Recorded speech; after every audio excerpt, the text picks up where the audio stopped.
this video, I'm going to show you 8 tips that will change your life using Lightroom. I've been using Lightroom for 12 years. And what I'm about to show you, by order of importance, from the least important to the most important, make sure you stay until the end, is going to change your life if you love Lightroom editing. Bonjour, mesdames et messieurs, my name is Serge Remedy. I'm a French photographer from the amazing, the incroyable city of Paris, France. And I love to teach photography in the most simple way. So let's start with tip number 1. Bad colors, go black and white. So look at this photo here. I'm gonna install my preset for this video. You can find the preset under the video for like $1.99 with all my books. It's the best deal I ever did. Make sure you download the preset, you select all 3 of them, and boom, you click import. All right, so for example, on this photo, I'm gonna show you, like this is one of the first photos that I showed in my Los Angeles video. If you have not seen it, you gotta check it out. This one is in Griffith Park. We started and I love, just the sky was great. Usually I never do daylight photo, but when there's no good colors, I always go black and white. So on this one, I'm gonna use like a preset like this.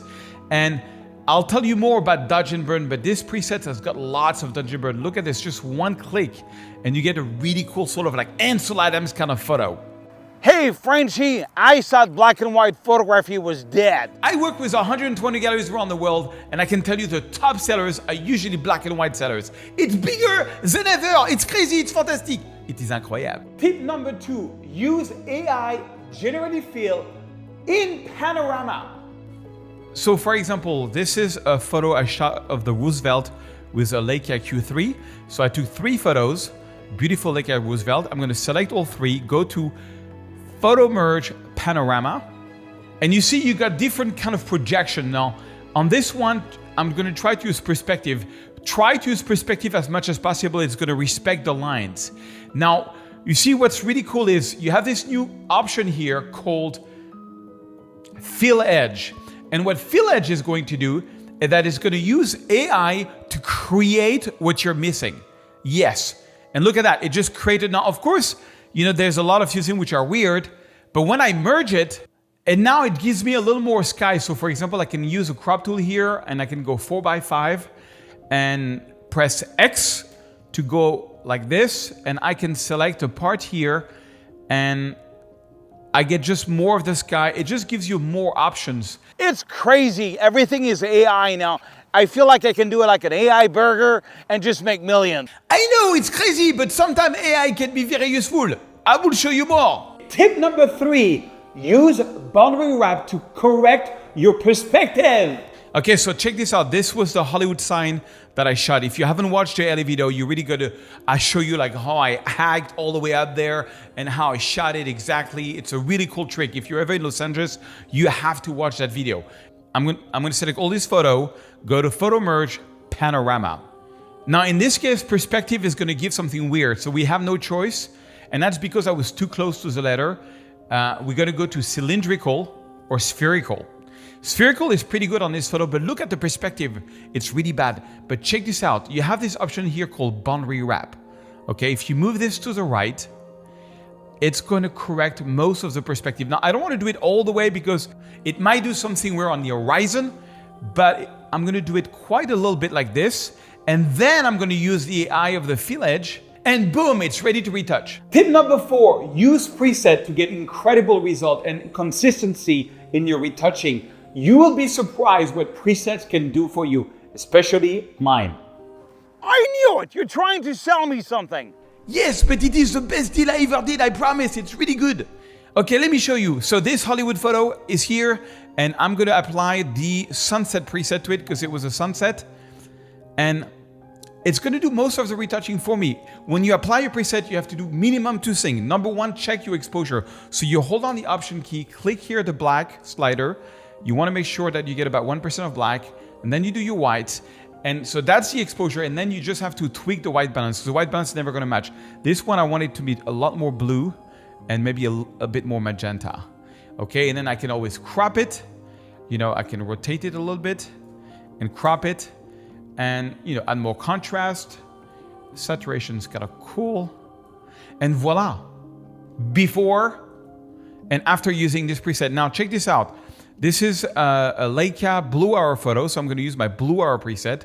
One click, and boom, look at that. This is one of the Sony, I don't know if you remember in the video in Los Angeles, I go to the rooftop in the heart of Hollywood, and there's this crazy sunset. That's the raw file that I got. And on this one, because it's a golden hour, I'm going to click the golden hour preset. And it looks weird, right? But check it out. Do the two things. Hold on the Option key, check your black. You see the black is way too strong. So just make sure what you see here in black and blue is pixels which are 100% black. You don't want that much, just a little bit. And then you're gonna reveal the photo with the whites. Okay, perfect, look at that. And then you can always, in this case, I really like the white balance. I'm gonna crop this photo because it's 60 million pixels, so I can crop it. You can go here, choose 16:9. That's a little bonus trick for you. They have all these presets. And I'm gonna put the Hollywood sign right on the rule of third. And boom. 2 clicks, guy, and that's what I got. Okay, a couple more. Another Blue Hour shot. Now check this out. Blue Hour, sometime when you use the Blue Hour preset, you're gonna get a weird color. So again, you hold on the Option key, you make sure your black point is about 1%, you reveal the photo is white, and then you just tweak your white balance. You know, if it's too blue, it's too blue, and let's back down the blue and add a bit of magenta. You know, let's erase. That's one of my favorite of the whole video. You should watch the video. I'm in Santa Monica. I show you all the behind the scene. There's so many bad photos I got before I got this good photo. It's absolutely crazy. But check it out. 2 clicks and I got that. From this to this. And you see how I underexpose the photo? I love the little wood here as a foreground element. It is incroyable. It is magnifique. It is beautiful. This one is when I arrived at the top of the Griffith Park and I was very ventilated and tired. I need to work out more. But let's see, what daylight? No, daylight. I can see the preview by just overing it. I think I'm gonna go Blue Hour on this one. Boom, 1 click. I already love it. Just 1 click. And this one, I can either make it black and white. Oh, I think black and white is gonna do really great. You gotta try this preset. The link is under this video. They are amazing.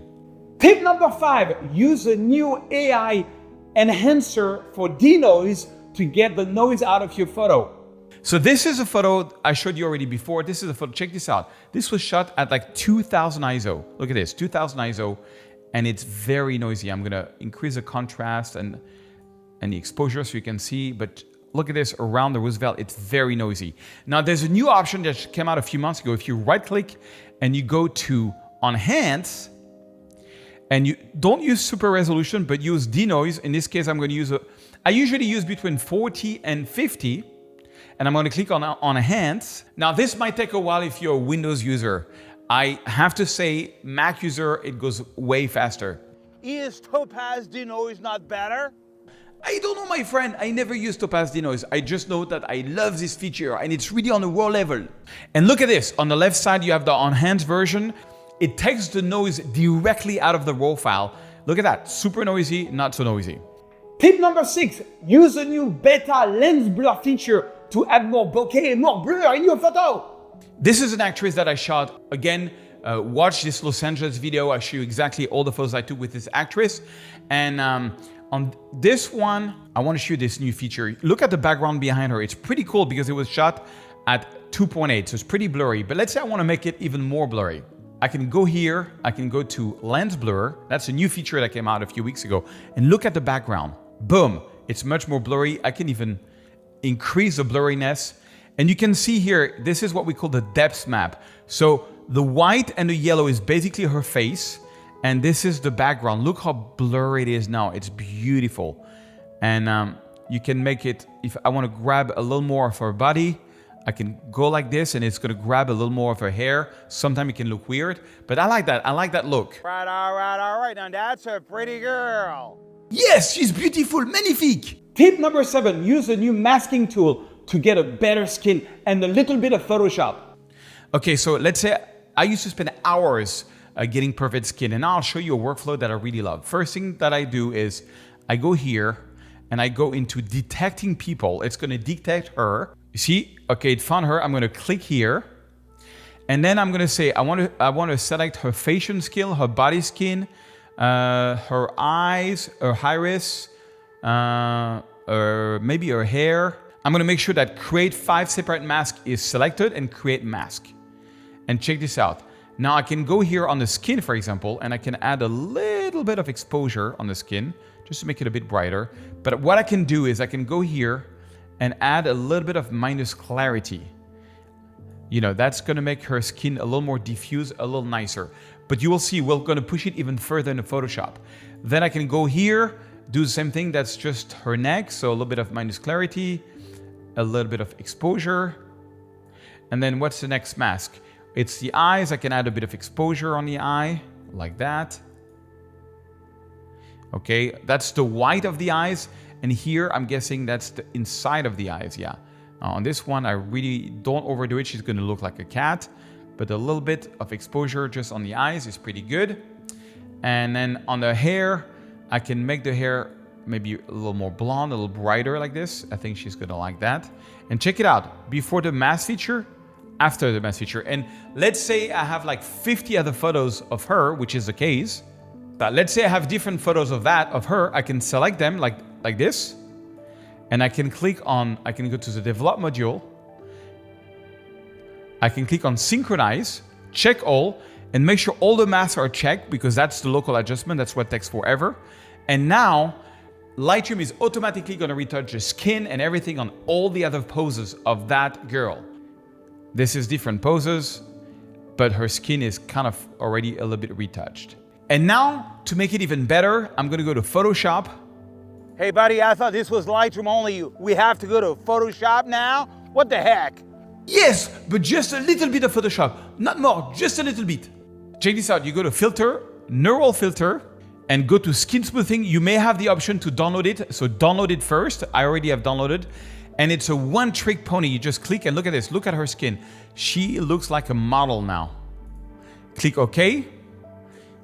And now you can just file, save, and then I can do some basic retouching on this one. I think I don't want to add more. I just want to add a big circle around her like this. And I want to invert it, make it a bit darker and a bit more blue so that it's kind of more blue behind her. Voila, and maybe add just a little bit of contrast. And you know, I would spend, no, not so much. I would spend more time on it, but she's got a few clicks. And if you think it's too much, when you use a filter, you can actually lower, I didn't show you that to you, but you can lower the power of the filter. But trust me, girls love to have skin like this. The most incredible, the most important, use dodge and burn to make your photo more interesting, to guide the viewer's eyes. So for example, on this photo, I'm gonna use one of my presets here. Boom. Now, what does dodge and burn mean? What is dodge and burn anyway? Can you explain a little bit? Back in the day, a light was projected through the negative onto a positive paper, a paper which is sensitive to light.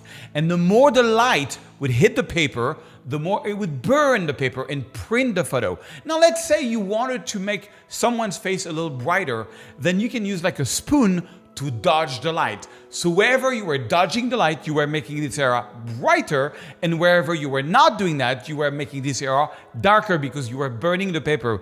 Thus, dodge and burn is born. Now, how do you do dodge and burn in Lightroom? Well, I applied one of my presets on this photo, and there's a lot of dodge and burn which are included in my preset. Check this out. If you go here in the local adjustment, you can see here there's something called middle light. Now, that's like back in the days, they used to use like a sort of a big spoon in the middle of the photo to make the photo a little brighter inside, because the eyes goes to the brightest part of the photo, and that's what you want, okay? And then check this out. There is a lot of burning points. You've got left corner. Everything is named in the preset. Left corner, bottom corner, right corner. You got two skies, sky 1 and skies 2. Everything is named for you. And that's the most common dodge and burn you can do. The only one I usually do on top of that, which you could really not do back in the day, but you can do in, I'm just gonna add a bit more contrast to this photo, make it a bit darker, is you can use a brush here to do like very precise dodge and burn. So I wanna make this long exposure even more obvious. So I'm gonna go here and I'm gonna, hold on, first something is wrong with the white balance on this one. I think I'm gonna, yeah, you see, I'm gonna make the white balance a little more yellow. It's gonna make it a bit brighter. Okay, here we go. Now I'm gonna add a brush. Now, a little trick when you use a brush, You see, if the feather is at 0 and the flow and density is all the way to 100, and let's say I want to make something brighter, check this out. First, you can use the middle mouse to make your brush bigger or smaller. Okay, that's kind of cool. And if you see, if I brush now, it's going to be super visible, like I didn't do anything to the photo. But now, if I get the feather all the way to 100 and I brush next to it, it's better, but it's still very visible. But now, if I lower the flow and the density, which is basically the power of the brush, and I do one more brush, it's a lot more subtle. And now, if I lower a little more the exposure and I brush again, it's almost gonna be invisible. And that's what you want. So I'm gonna start again. I'm gonna take a brush, and I just wanna make some of this line a little more visible. So I'm just gonna add a little bit of light here on some of the lines. And then making the lines more visible is called dodging. Now you don't want to go over the top. One good trick that I tell people is you got to look at the photos the next day and ask yourself, did I dodge and burn that photo or not? If you have a doubt, you know you did it well. Like for example, I think it's a little strong. Usually I don't go over 0.50. You see it's at 0.83, but I like to start strong and then making it lower. And then one thing you can do is you can go here and you can add another brush, but this time you go the other way. You lower, you're gonna burn it, and you make some of the area, you make the brush a bit darker, and I'm gonna make some of the area which is dark even darker. And that's just gonna make what we call local contrast. It's really what professional photographers spend hours on doing. I'm just doing this like really fast, but check this out. Look at this, before, after. Before, after. And you have to make it very subtle, but look at this photo. It's like a beautiful sort of black and white photo of Venice Beach. And I can tell you, you gotta watch the video because it was so raining that day and I put an ND filter inside the camera to get that shot. And a lot of people have been asking me, but if you put a filter inside of camera, can't you break your sensor? No, because the Sony 7R5 has got a sensor protector when you turn it off. So when I put my ND filter, I don't get any more dust because I changed a lot my lens. You know, I was going a lot 24-70, 7300, 12-24. And so that way I get really clean photos with that filter. And look at this. This is a 2-second exposure. The wave was coming at me. I really love the result. This is the before. And this is the after. This is a combination of using my presets and doing additional dodge and burn.